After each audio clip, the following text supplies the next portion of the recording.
Okay, good afternoon once again, class. Okay, noted, President. Thank you. Okay. So, good afternoon once again. Parang kailan lang, no? Parang ang bilis ng 1 hour break. Okay. Okay, Ms. Arubio, kindly lead the prayer. For the Catholics, in the name of the Father, the Son, the Holy Spirit. Amen. Dear Jesus, thank you for today. Thank you for the blessings you have bestowed upon us. And please guide us in our lesson for today. In Jesus' name we pray. Amen. And the Father, the Son, the Holy Spirit. Amen. Okay, good afternoon once again, class. Nag-send na lang ako ng link for the attendance today. Kindly fill out na lang some attendance link. Sa mga bago nakapasok, bigay ko yung attendance link ulit. Okay, that's it. Okay, in a few minutes, I will close later the attendance link. Okay. Kita na pati energy, no? From the start of alauna, hantod karon until alas 6. Okay, mahaba-haba kasi yung topics natin na naiwan sa GNT. Okay. Sakit na akong titunlan. Sige. So, we will start with the first stage of our concept, and this is about newborn. Again, if there is any question, you may unmute your microphone during the discussion. And Miss Paulino, kindly help me to check the time. Baka hindi ko na naman mapansin. Kasi naka-cover ng mga names nyo yung orasan ko. Okay? Noted, Miss Paulino?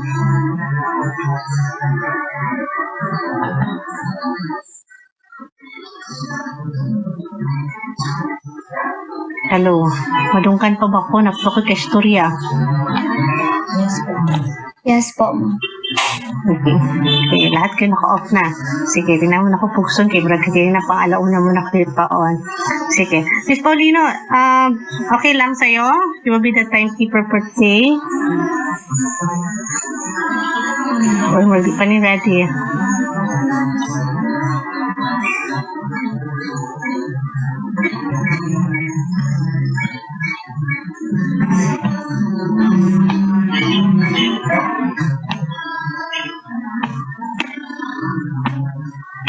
Okay, kasi di ko kapansin.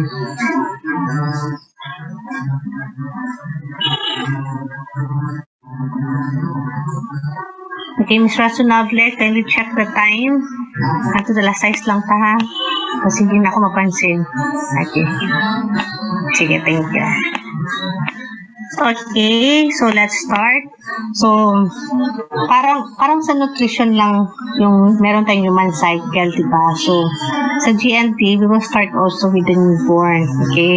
Yun na natin discuss during pregnancy because that will be your other topic during your DR exposure or rotation nyo.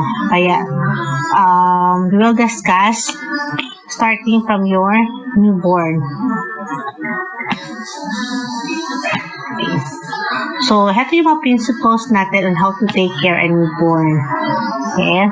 So, una, we consider a newborn when this is the first 28 days of life. So, consider them as newborn.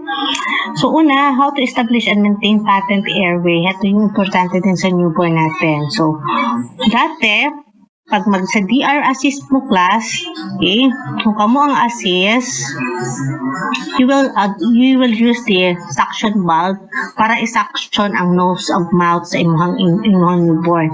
As of now, hindi na po natin gagawin yun. Okay? So, we do not suction secretion unless it is necessary talaga. Okay? So, in case, for example, nag-bradycardia inyong patient, nag-apnea inyong pasyente, no?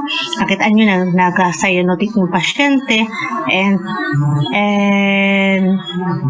kailangan ba talaga mag-suction tayo? Okay? Instead ngayon, yung ginagawa natin sa loob ng DR, okay, we just use a wipe, no? A cloth, yung malinis na cloth, tapos no, trapuhan lang nato ang imuhang newborn. Okay, itap lang nimo, trapuhan nimo iyang baba, trapuhan nimo ihang nose with a clean towel. Yan lang, para makaginhawa sila. Okay? So, wala na po tayong suction. Dili na siya ginasuction, okay? Because actually, wala siya kanang relevant to daw makita nga kapag nag-suction ka is maka-provide ba yung airway sa ilaha. So better, okay, para di na po ka makahatag na stress sa ilaha, no? Kanang irritable sa ilaha. Okay, wait for a while ha.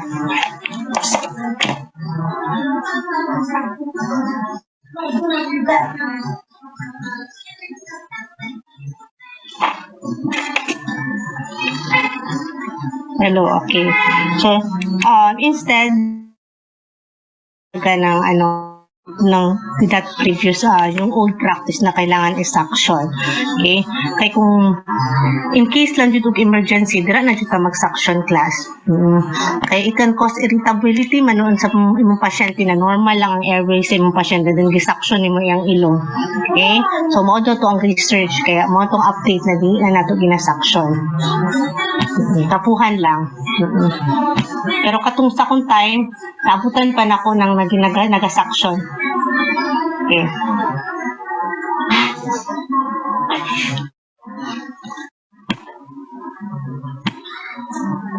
Sige. What else? On how to maintain the thermoregulation of our patient's body temperature.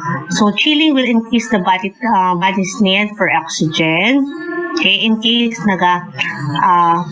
kanaganing in case na nag-cyanotic inyong pasyente, or it will respond, okay, to the temperature mag-choose inyong pasyente. Okay, because of the environment. Okay, so natin kinatawag ng mga cold stress, there is a large losses of heat loss. Okay, either epekto ito sa magkakaroon ng metabolic acidosis. This is due to the accumulation of fatty acid because of the breakdown of your brown fat.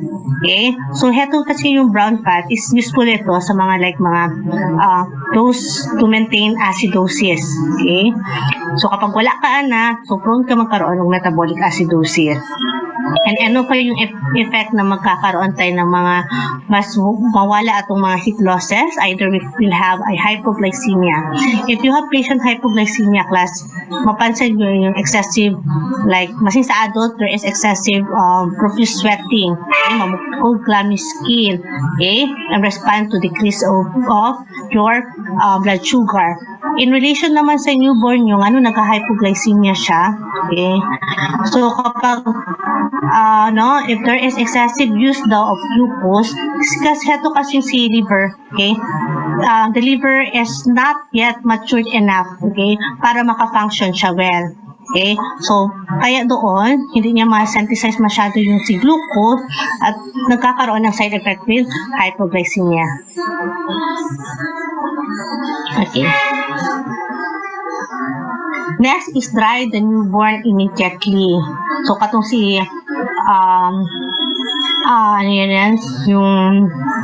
yung si cord care, okay, yung mga cord care, so mag-andam na siya og class, mag-andam na mo og cloth, okay, para paggawas ni baby po, okay, kapag ipasa sa inyo you will dry the newborn para di po siya ma-feel og tugnaw. Kay of course manggod mabaguhan siya sa iyang environment, ikan man siya sa sulod, iba yung temperature sa sulod, then suddenly magawas siya, so suddenly it will drop the temperature, the body temperature of the patient.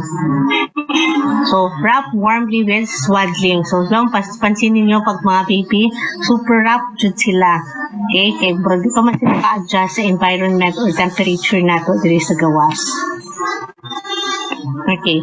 Then, immediately you do the assessment in yung newborn. So, una, meron tayong mga APGAR scoring. So, sa DR, meron tayong forms nito. Okay, you will be guided that this is standard evaluation of the newborn's condition and serve as a baseline for the future evaluation. So, perform a 1 minute and 5 minutes after birth. So, kaduha mo mag-perform of APGAR scoring class. And we expected that the normal APGAR na to makakuha ta at 7 to 9. Okay? Ma'am, ganun di man maabot og 10. Okay? Okay.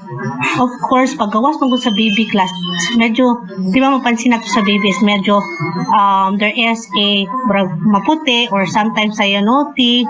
Okay? Kaya hindi siya 10. Hindi mo talaga siya magbibigay na perfect 10. Okay? Usually 7 to 8 or they will have 9 to 10. So, nayo sila, parang sa wakakay kumakita na 10 ang ilang gihatag na APGAR scoring. Okay? So, the heart rate, okay, so you consider that the APGAR score, you get the heart rate through the use of your auscultation to check how many beats of the cardiac rate. So respiration effort, immature newborn usually cries spontaneously at about 30 seconds after birth. Okay, kapag magawas nyo na siya class, okay, sa una, di ba, perting bunalan din ang lubot. Ayan siya. Okay, but normally, the class, pag once magawas na siya class, it would really respond about 30 kanang taon-taon, no? Gan sa paggawas niya to deliver. Okay, so, it will be kanang, normally lang dyan niya, no? Makafeel dyan siya na marag na something bago sa kong environment and your patient will really cry. But in case na, what yung nag-cry mong pasyente, okay, there's tendency na you must stimulate the baby. Okay, pwede naman itap sa iyahang lapa-lapa sa iyang yan. Okay, so you can check with that. Kung nagahilak pa yung baby. Yan, yun yung gagawin natin. So, muscle tone, mature newborn, cold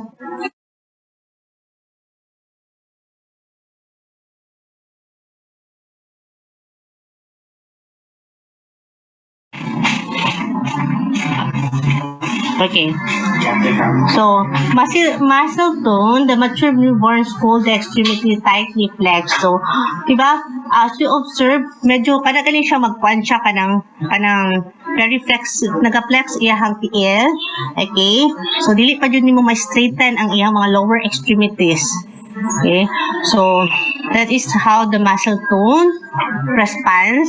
Then reflex irritability may be evaluated by the newborn's response to the suction cut in the nose tail or the response of having soles of the feet or slap. So, okay, so magkakaroon ng reflex irritability. Heto kasi yun, sabi nga no, kapag mag-suction ka, so medyo irritable ang imuhang patient or si baby, okay, because you are doing such procedure na nakakos ng irritability sa kanya.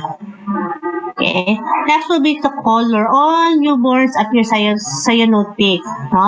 At the moment sa pag-deliver niya, then lately, okay, at it become pink in a shortly after the first breath. Okay, so and you will identify na siya cyanotic, like for example sa iyahang mga tiil, sa iyahang kamot, okay, sa iyahang tongue, sa iyang lips. So medyo cyanosis siya, no, medyo bluish iyang color.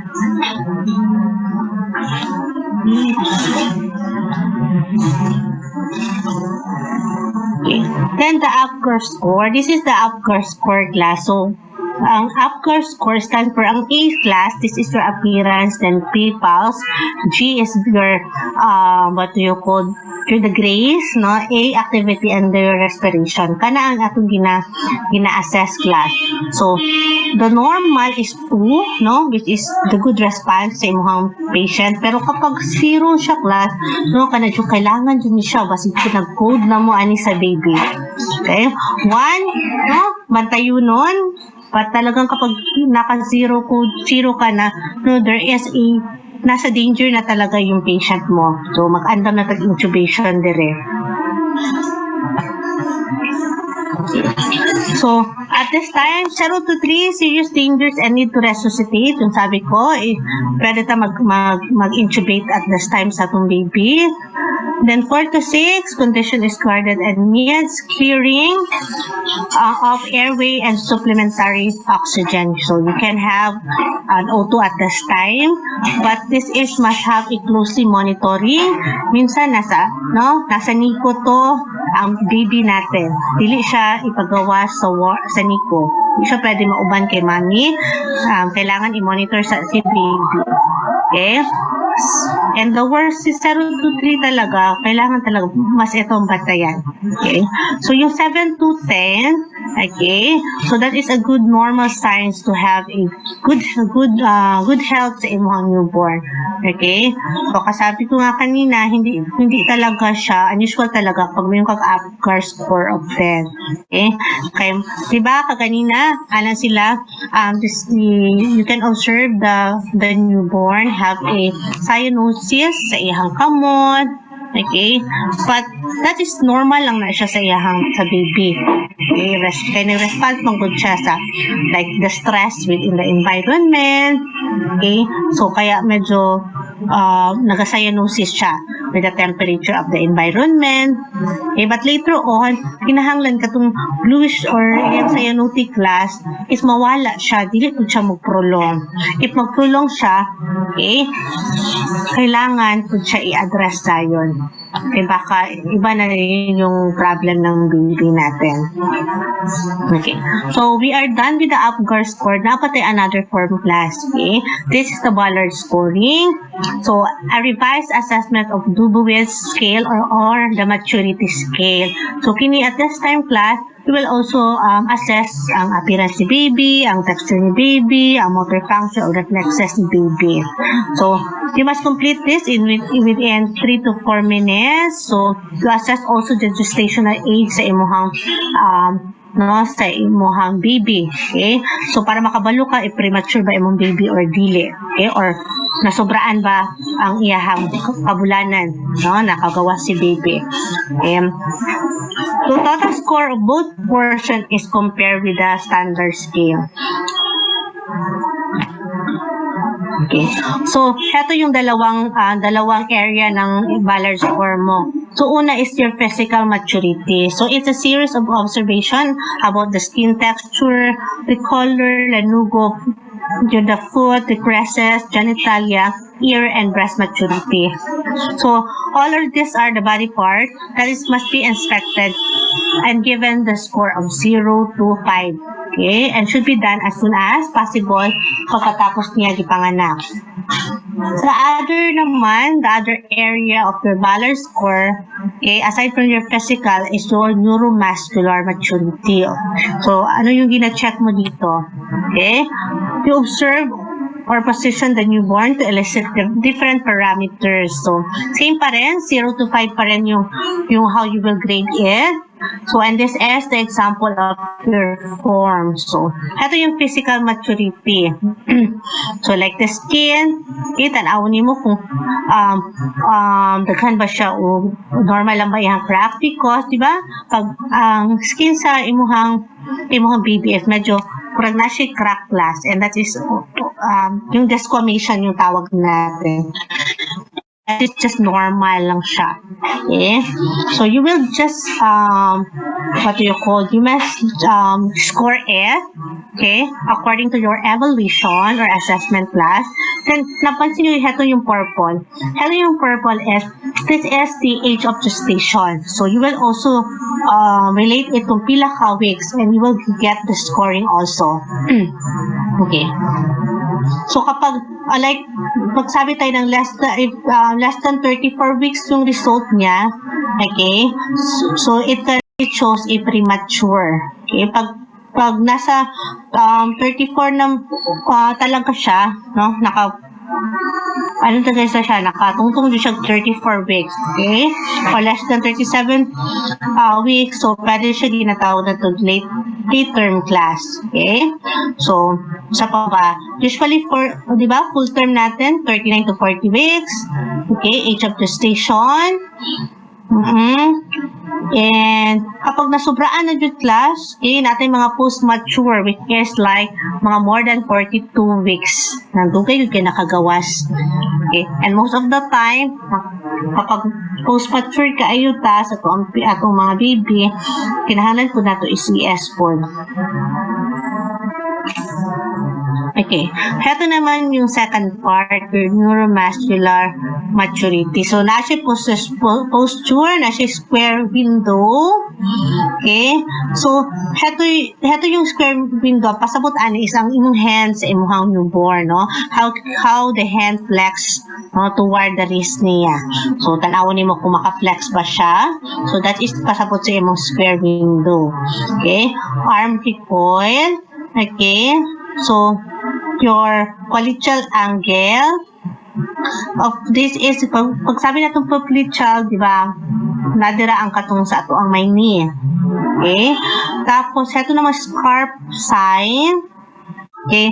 So, this is look at how the baby's elbow can be moved across the baby's chest. Okay? Kaya habang mabuhat na, ma-flex pa niya. Tapos, heel to ear. Okay? So, this is look on how near naman yung feet can be moved sa kanyang ear. Okay? So, since at this time, kapag newborn ka, medyo flexible pa kasi. No? Pwede pa niya ma-super flex ang iyang body. But, expected natin, yung neuromuscular, kapag premature yung baby, okay, expected talaga is medyo mababa talaga yung scoring natin. Pero yun naman yung medyo matagal, okay, or nakaabot talaga in the right age of gestation, expected natin na mas maganda yung result natin. Okay. So, this is a proper identification that must be done during the delivery, okay, sa delivery room natin. So, kailangan magkaroon tayo ng ID band, okay, which is, okay, nakasulat doon yung case number or hospital number. Okay? Kasi hindi kasi yan mawawala. If you will be admitted again class, still you have the same case number and hospital number unless talagang nag-usab jud ang inyong ginatawag na itong the medical record department nyo. Okay? So you will observe, no? Kung na-admit man mo, ma-observe ninyo kung sa San Pedro mo, then on the next month, si Bako lang na-admit kahapon mo, pansinan ninyo, same lang yung case number ninyo. Okay? So, mother's full name. So, hindi talaga din mo, di ba? Dili man yun na malain ang pangalan. Okay? Your gender, the date, and the time of birth. So you write that completely and legibly. Okay. Then, anong gagawin natin in the neonatal, okay, intensive care unit, no? This is how you will the procedure that you must do in the NICU. So una, check ang identification sa imong newborn. Natama jud siya jud. Like siya jud si Batiaw. Okay, si baby Batiaw. So no, baby boy Batiaw. So i-check jud nimo na natama jud iyang identification class. Okay?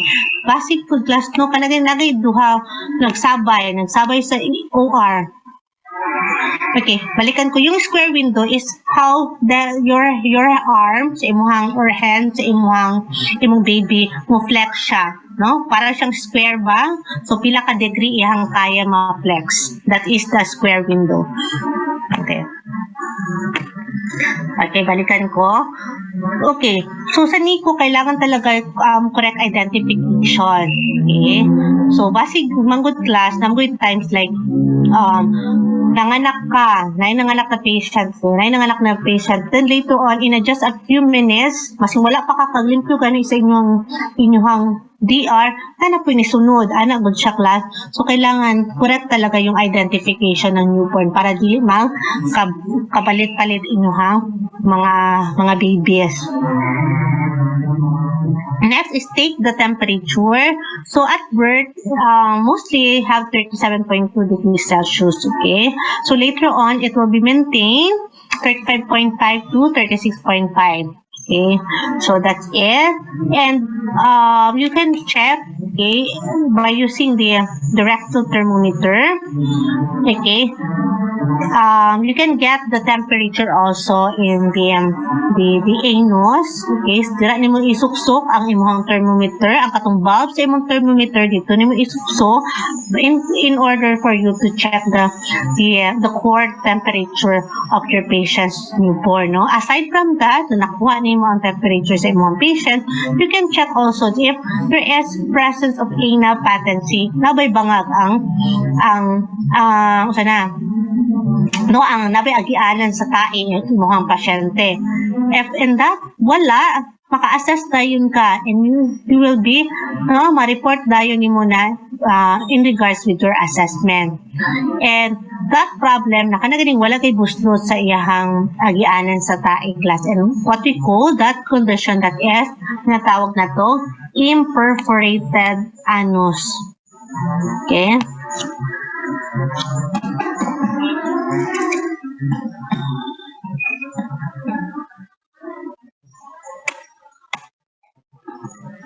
Okay, that's your imperforate anus or imperforated anus.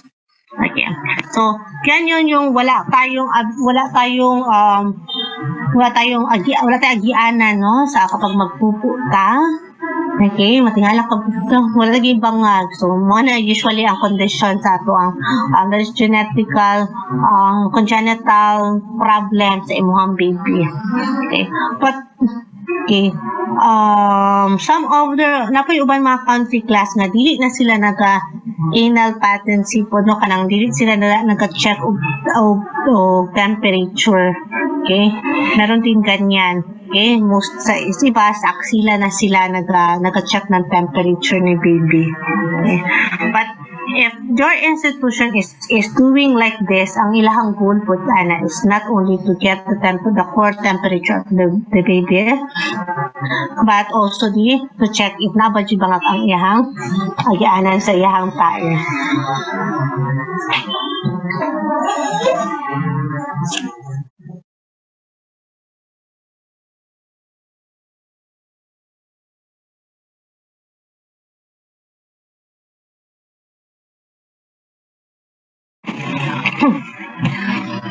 Okay. Okay. Next is your anthropometric measure. Okay. Pag na may mga newborn class, okay, so automatic kina-check na to, especially ba po siyang ipanganak, to check the abdominal circumference and how you will do that. So you can get the first abdominal circumference. Okay, expected the normal values of the abdominal circumference is 31 to 33 centimeter. Okay, you just measure as above sa imong umbilicus. Okay, hindi siya ginagawa sa below just below sa imong umbilicus, no? Hindi siya ginagawa sa pag-measure kasi minsan if your patient is like for example, no, full bladder siya. Okay, so pag check nimo dako kay iyang abdominal circumference. Okay? Mayong kalak abnormal din lagi siya. But later on, day, kapag nakaihi na imong pasyente, okay, mubalik na siya sa iyang normal size. Okay? So, make sure, just above lang po sa imong umbilicus. Okay.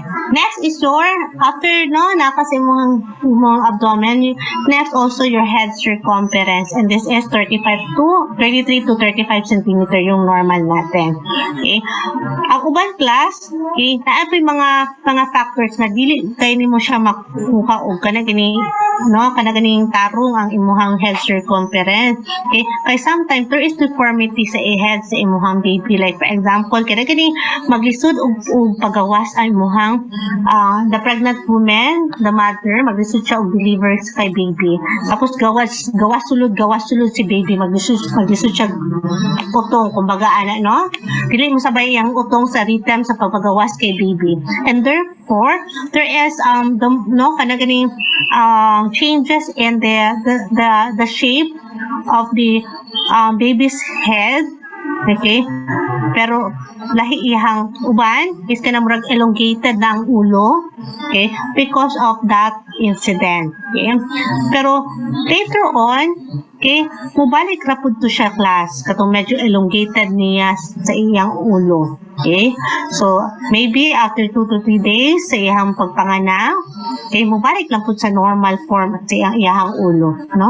If there is no problem, dud siya. Pero kung may problem, di na dud siya mubalik. Okay? And kailangan i-address po na dayon. Okay. So, how you will get the head circumference? So, at the level of the eyebrows to the most prominent portion of the infant's head with the use of your tape measure. Then measure it after birth, then after 48 hours because ito yung sinasabi ko na mag-iba yung shape ng ulo. Like for example, the problem is molding or yung caput's succedaneum. This will shows there is misshape of the head for the first measurement that can cause inaccuracy sa imuhang pagkuhang assessment sa imong patient. Okay? So please follow kung what is the correct manner on how to get the anthropometric measurements of your patient. Okay. Next naman, kumana na kasi imong abdomen, kumana kasi imong head. So next will be your chest conference. So yung chest conference will be 31 to 32 centimeter. That is the normal. Then how you will check it? So you can measure that at the level of the nipple, okay, of your baby with the using of your tape measure. Yes, mo itong pataas ang ulo. That's just an example sa mga molding, caput, succedaneum. So, yan yung mga problem na nung medyo pahaba ang iya. Or, ginatawag na ito, I think, cone head. Cone head. So, balik ako dito sa ating chest circumference. So, yeah, that's it. Okay? So, in case naman, kanang below, usually below siya sa 31, mga or 30 centimeter and below. Usually, makita nato na sa premature. Okay? Medyo gamay ilang chest conference. Okay? Minsan naman, yung malala ka, yung more than 32, okay, minsan naman, especially when you get that measurement, ladako lagi niya siya og chest, okay, especially particularly sa may right side. Maybe your baby has a problem of, for example, sa imong heart, no? Mga enlargement of the heart, okay, usually sa left side, okay, medyo visible siya ang iyang pagkadako. Okay? So, at least aware pud mo nga ngano kaya ni siya abnormal iya or dili siya within normal 31 to 32 centimeter. Okay? So, to check the condition of the patient. Now, take anthropometric measurement and also, of course, the length of your baby. Okay, the average is 15 centimeter or 20 centimeter. That is the average length. Tapos, timbangin natin si baby. Average birth weight is 3,000 to 3,400 grams or equivalent to 6.5 to 7.5 pounds. Okay, so lower limit, like for example, what we call your low birth, okay, low birth weight, heto yan, mga 2,500 grams or 5.5 pounds po sila. Okay, papansin din natin, there is physiologic weight loss. Okay, so pasabot sa physiologic weight loss class, so there is 5 to 10% of birth weight, then first day of their life. Okay, so mapansin ninyo nga kanaganing taba man si baby paggawas, but later on, in the first days sa ilang life, hinahinay na sila, medyo magpayat sila. Okay, so that is what we call your physiologic weight loss. Okay, so sa NICU pa rin, do not bath the newborn within the first hours of life. Bakit kaya, no? So, sabi kasi dito, according to WHO kasi, okay, they are not encouraging, okay, the institution na i-bath dayon siya. Okay? Okay, as much possible ganit daw. Okay, parang within 24 hours, dahil hindi mo siya i-bath. Okay.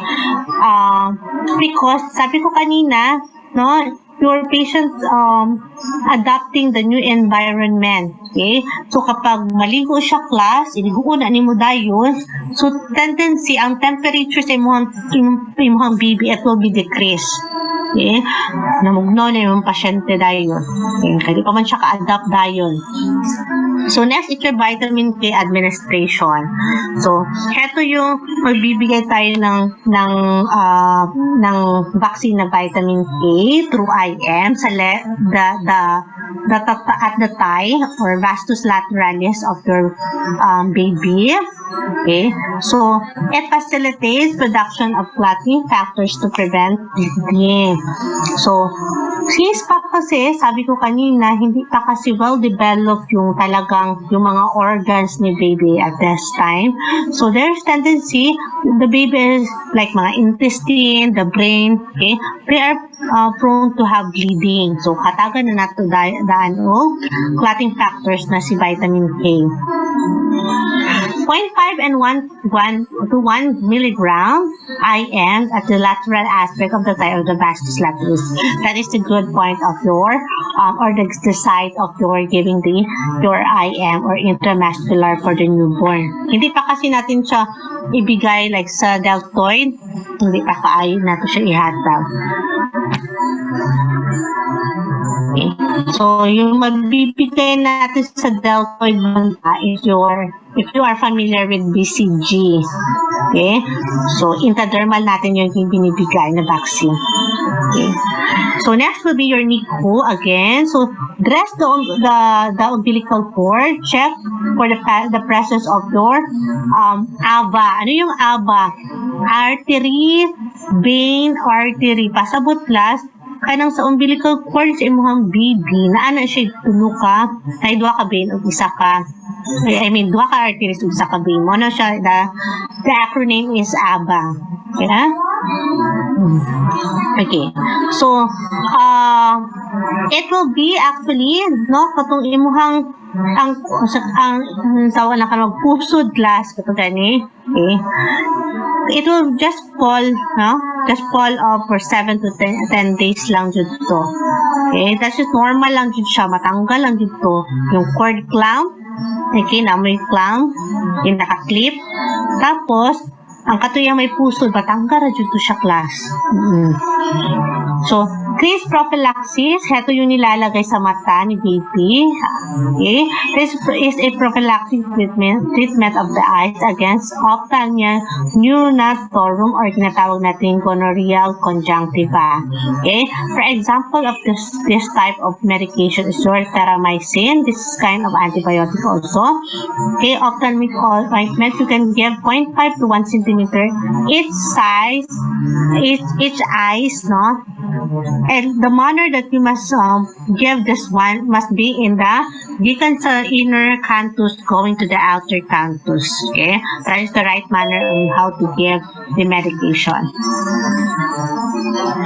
Okay, next the feeding. Your initial feeding after having skin-to-skin contact, o ginatawag na itong na siya unang yakap. Okay, mo siya unang yakap. Then, subsequent feeding, ibig sabihin, as per demand, no? Mahilak si baby, pasabot gutom na siya. Or there is a cue also, no? Kabalo na si mommy na every 2 hours, she needs to feed the baby. So, kabalo na siya, mag-ihap na po siya. Every 2 hours, magpadede na po siya. After 2 hours, magpadede na po siya. That's it. Okay. Next is your physical assessment. So, the normal values of your pulse is 120 to 140. I hope you will not forget this one. Normal values, please do not forget because until you become a nurse, dalhin natin sa normal values. Okay. So, using your apical heartbeat, okay, kasi mas madali kasi yung, mas mahirap kasi kapag magkuhan ka radial pulse class, pili kayo ni mo ma-appreciate. Okay? So, yung gagamitin mo talaga is your apical pulse.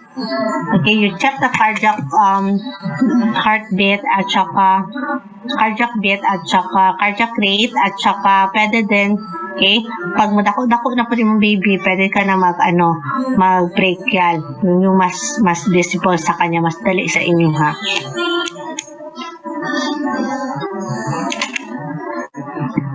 Okay. Next is if there is irregular, it means due to immaturity of the cardiac regulatory center of your medulla. Okay, so we can check, okay, also the pulse, femoral pulses. Okay, so the institution also class, okay, asan silang cardiac. Okay, mo-check po sila sa ilang femoral. Okay, katong sa atong mga may singit banda. Okay, kay if there is, di ba, dako man na siya na vein po dira.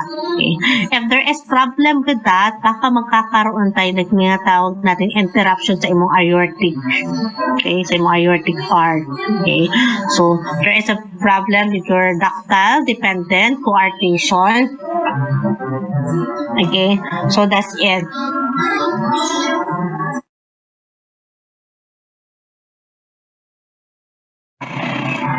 Okay, next is your respiration, that is 30 to 60. Huwag din itong kalimutan. Okay, irregular with periodic respiration. The short periods of apnea or cyanosis. Okay, maginhawa inyong baby is just gentle, no? Quiet, rapid, shallow, diagrammatic, abdominal. Okay, so pati nga kapaspas hindi siya maginhawa. Normal lang na sa baby. Basta di siya magbiyan, kaya 60 po. Okay, so kailangan, that is the essential on how that you must know the normal values. Kaya para pag mag-vital signs po kayo, kabalo muna when to report the unusualities. Next is your blood pressure, 80 to 46, okay? But take note lang din, not routinely measured unless there is cardiac anomaly as suspected. Kaya basi mangutaan na mo dito, BP jud ko, okay? Kinahanglan po yung BP cup, dili itong BP cup ninyo na ginagamit sa inyong adult class, ha? Kinahanglan, i-stand jud ninyo siya for the neonate. Okay? Lahi po ang pedia class. Okay? Intended for the neonate. Mas gamay siya cup. Okay? So the cup size, no more than 2/3 the length of the upper arm and thigh. Then, okay? And the patient is, no, kada maghilak siya, ani ba? Okay? So this would actually siya magkuwag BP para sa inyong mga newborn. Okay. So, by the 10th day na daw sa inyong newborn class, you have the normal values of 110/50 na. Okay. So, the head naman, so head is the very ganing, you will notice this one, na mas dako dyan ang head sa imong newborn, and that is just normal class, no? So, pinakadakong parte sa iyang lawas niyang ulo. Okay? So, the largest part of the newborn's body, the forehead is the large and prominent. Chin is receding and fibrous. Okay? Pag kadang kahilakon siya, di ba, magsige ka nang magkurog-kurog. Okay? So, that is the sign also. Okay. So, mas madalas ito tinatanong, especially when you will have your case presentation. Okay? For of course, during this rotation. Okay? Pero, yun din napapansin ng mga clinical instructor kapag gagawa ng case presentation yung ibang rotation na, for example, for adult na, meron pa tayo the fontanelle is closed. Of course, no need to write that type of assessment po. Expected naman dyan nga, closed naman dyan itong fontanelles, di ba, at this time. No? Matingala na lang tahan karon open pa atong fontanelles. Okay? So, okay.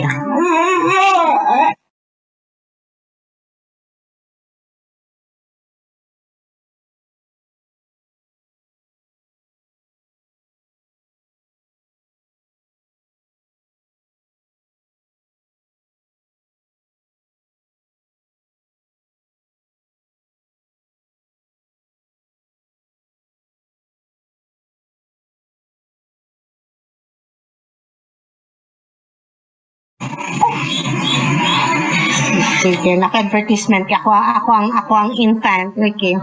Sige. So, mapapansin mo, you can distinguish kung ano yung anterior at saka yung posterior fontanelles natin. Okay? So, kapag nasa atubangan class, okay, nasa yung atubangan, okay, yung shape niya is diamond. Pero kung nasa likod, yung shape niya is triangle. Okay? Ma-appreciate nyo kung naman yung board. Okay?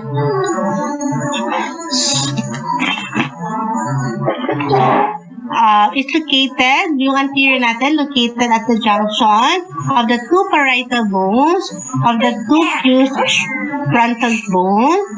So, the size is 2 cm in the width and 3 to 4 cm in length. So, expected class, i-check din yung inyong kuan ha, baby. 12 to 18 months, kanang mo ng time na duration natin na dapat mag-close na si anterior ponta niya. Okay. So, pag magpa-check up, like mabalik, pa-check up si mother with the baby, gigag pagpanganak, kunita na sa pedia, na-check na siya.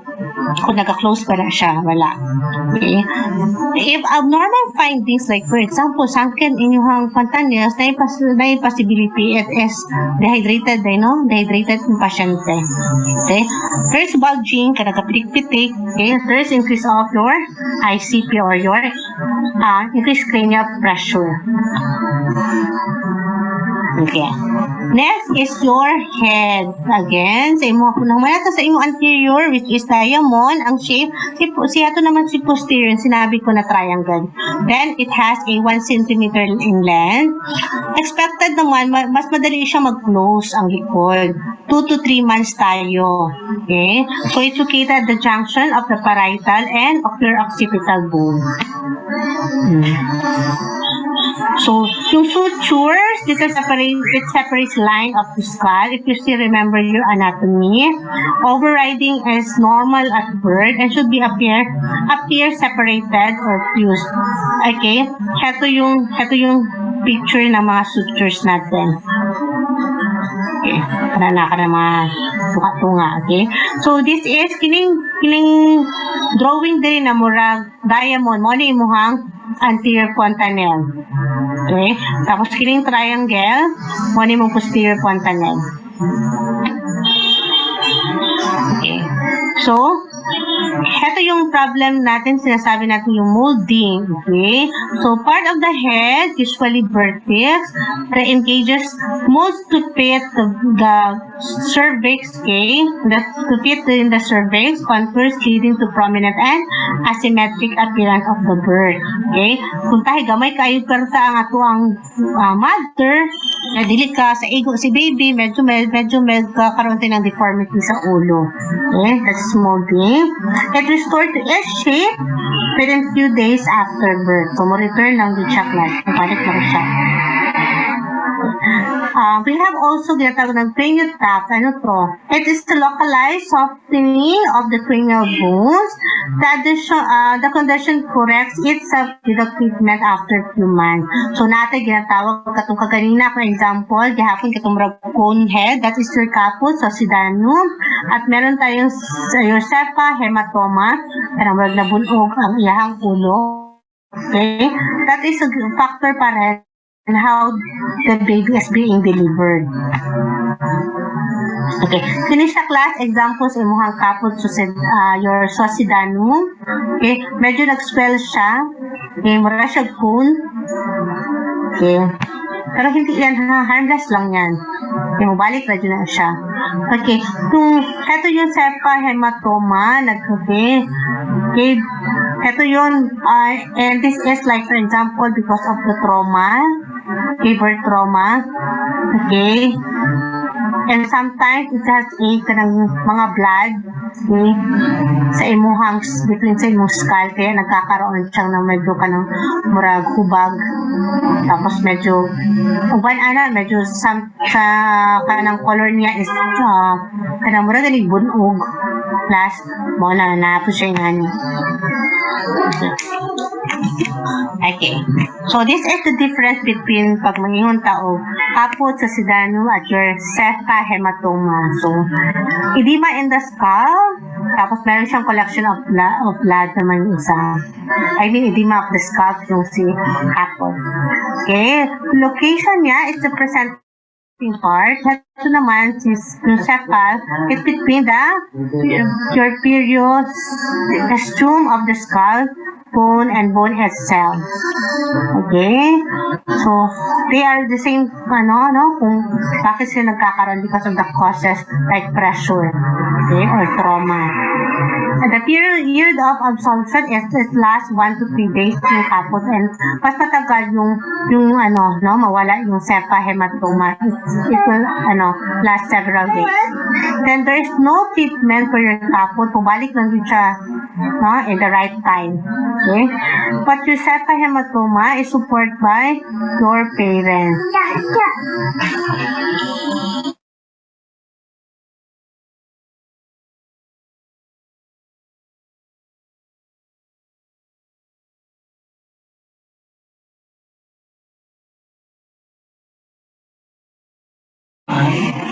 Okay.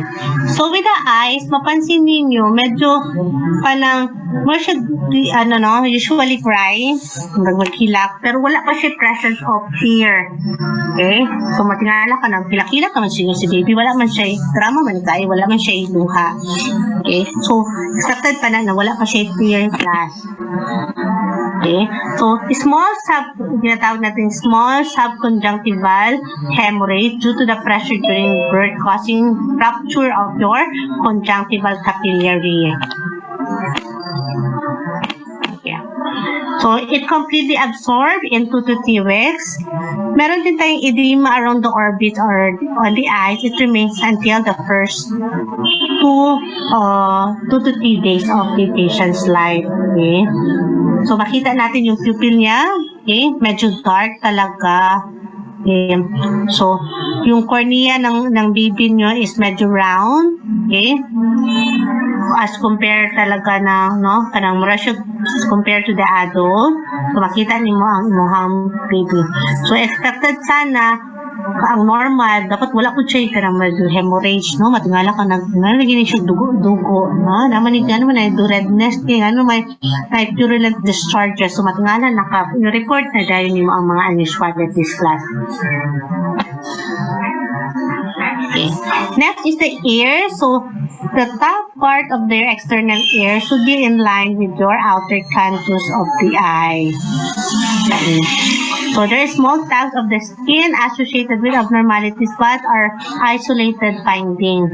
So meron tayong protocol na po sa hospital, either government at saka private. Kinahanglan na nato bago usually, okay, before letting the patient go home, bago muli ang baby kinahanglan, or bago i-discharge ang baby in the hospital, or maybe kung dili man dayon mabuhat ang hearing test, okay, na kailangan na dyan i-discharge si baby, okay, at least 3 months man lang nagikan siya gipanganak, kailangan na hearing test siya sa hospital, okay. But there are institutions like mga government hospital class, wala sila nagadan ang hearing test, okay. So pero sila nagatap sa hearing center, okay, para mo adto sa ilang hospital ang hearing center to perform that hearing test po. Okay, so how it will be delivered? The test hearing by ringing a bell 6 inches from each ear. Yung iba din class, no, na-observe ko, especially for my baby, akong baby. So ang hearing test niya is para lang siyang, mura lang siya upuan class. Parang siyang like kanang Doppler ultrasound, pero kanang gamay lang siya. Okay, muna silang ginasulod sa dalunggan. Okay, they will know the tracing kung nakadung ba. Na sila ginatanaw. Okay, so newborn hearing, that is your newborn hearing screening test. Okay, dapat karapatan na dun sa bata na i-undergo na siya. Sa unang panahon, wala tayong anak pa, no? Kumbaga sa among panahon, I don't know sa inyong panahon, okay? Sa unang panahon, wala pa yung hearing test, okay? Kaya maraming incident na kanang deaf mute, kay dugay man siya na response dayon. Okay. So at least our government make this kind of law. Okay. Next, physical assessment, nose, okay? Appear large for the face. May kalakad ako na ginig-ilong siya. Normal na to siya, no? Okay. This is the test of co-anal atresia. Okay, when we say co-anal atresia class, this is a congenital, medyo narrow yung nasal cavity niya, okay? Which can cause, noon sa iya, can cause maglisod nun siya ginhawa, okay? Di siya comfortable maginhawa, okay? So, presence of milia, this is just normal, okay? Makita niyo mo, siya na ay white heads, okay, sa iya may gilid-gilid sa ilong. Okay, that's just a normal.